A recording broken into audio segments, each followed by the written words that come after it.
And I believe now that we should be joined by Zachary Taylor, who's with the American Recyclable Plastic Bag Alliance. Zachary, are you there?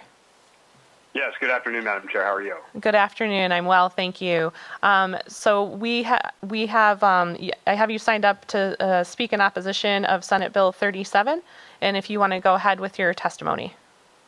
Thank you very much. Good afternoon, members of the committee. Thank you very much for the opportunity to speak with you all this afternoon. As noted, I am the director of the American Recyclable Plastic Bag Alliance. We represent the U.S. manufacturers and recyclers of plastic bags, an industry that supports thousands of families across the United States.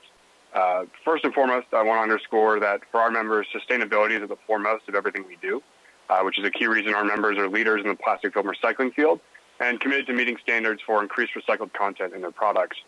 ARPBA members pioneered the store take-back program with retailers, convenient bins near the front of stores to return and recycle plastic bags and films. Our desire to ensure that bags do not go back to the landfill after a single use. Our members and other companies buy what's collected back from retailers and turn these materials into new bags, railroad ties, composite lumber, asphalt, and more. As communities look to address sustainability, ARPBA serves as a resource to policymakers working together on measures like this bill to avoid unintended consequences that product bans can unleash. Regarding this bill, we're pleased to see the uniformity provision in this bill, setting a single statewide standard provides clarity for businesses by avoiding a patchwork of competing local ordinances that can be a compliance nightmare, particularly for small businesses. However, we remain concerned that S37 would place significant burdens on businesses and force consumers to use alternative bags made almost exclusively in Southeast Asia by some of the world's worst polluters, largely due to its mandate that reusable bags have stitched handles. Should the committee advance this bill, we suggest that you amend the bill to eliminate the stitch handles requirement and instead define reusable bags based on the language in the Rhode Island Task Force to Tackle Plastics final report, which follows the lead of many other jurisdictions to allow reusable plastic film bags, which are independently certified to be as durable as other types of reusables. Given a nationwide shortage of both paper bags and reusable bags, this bill could increase operating costs for restaurants, retail stores, and grocery stores at a time when many businesses are struggling.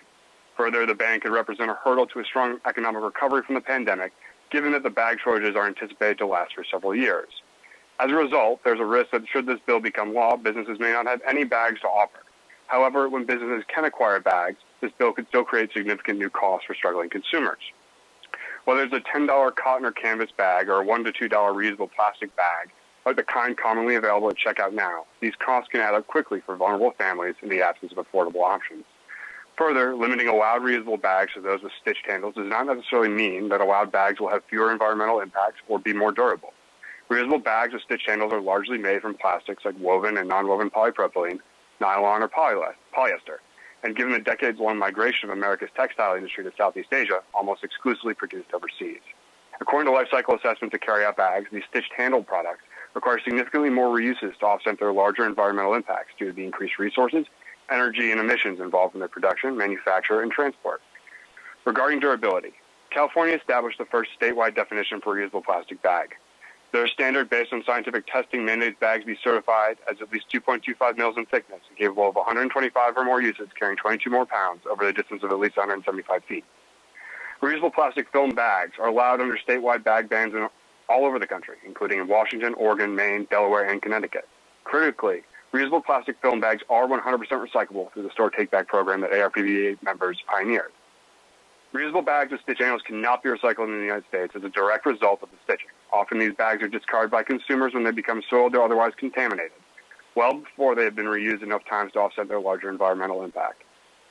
Ultimately, we believe that bag bans missed the mark by banning the product that every life cycle assessment conducted has found to have the fewest environmental impacts when disposed of properly, the traditional plastic bag. That said, we again encourage the committee to consider amending this bill to remove the stitch handle requirement and reflect the recommendations of Rhode Island's Task Force to Tackle Plastics, that the state's bag policy should allow for any reusable bag that can meet use and durability standards, including plastic reusable film bags. Thank you very much for your time and consideration. I'm happy to answer any questions you may have. Thank you, Zachary. I appreciate you providing information to the committee tonight. Does anyone have any questions for this witness? Okay, seeing none, thank you, Zachary. I appreciate your time with us tonight. Thank you very much, Madam Chair.